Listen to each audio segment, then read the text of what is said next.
Ayan. Ayan na po ang SM City Expansion. Ewan ko kung nakita nyo mga ka-DJ, kasi yung sa baba mga ka-DJ mayroon ng salamin. May salamin na mga ka-DJ. Yung dyan sa baba talaga.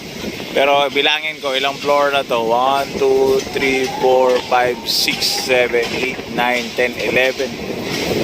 11 floor na tong building na to mga ka-DJ sa aking bilang dito. Pero mayroon talagang exact na bilang yan. Ayan mga ka-DJ Ayan. Quick update dito sa SM City Expansion. Ayan na mga ka-DJ. Ayan. Diba talaga si SM. Ang bilis ng ginagawa nila.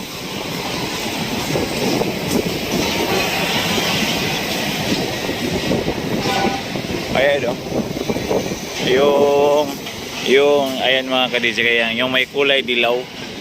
Ayan yung kulay dilaw. Pero sa baba niyan mga ka-DJ, itong yung kulay blue, kung didiretsuhin mo, may salamin na. Ayun, try nating lumapit.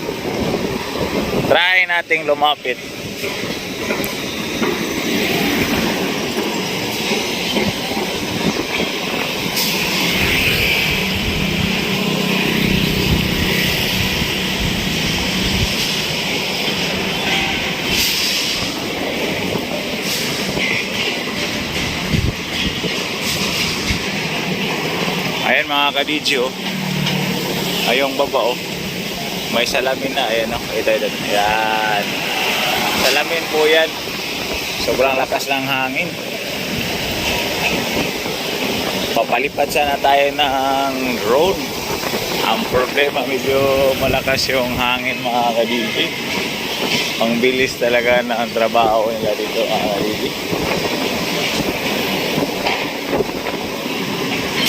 Ayan Ayan may salamin na. Ayan may salamin na sa baba. Ayan. Ayan, hanggang dito lang muna tayo mga ka-DJ. Ang ating update sa SM City Cebu Expansion. Ayan, sobrang hanggang dito lang mga ka-DJ. Let's go!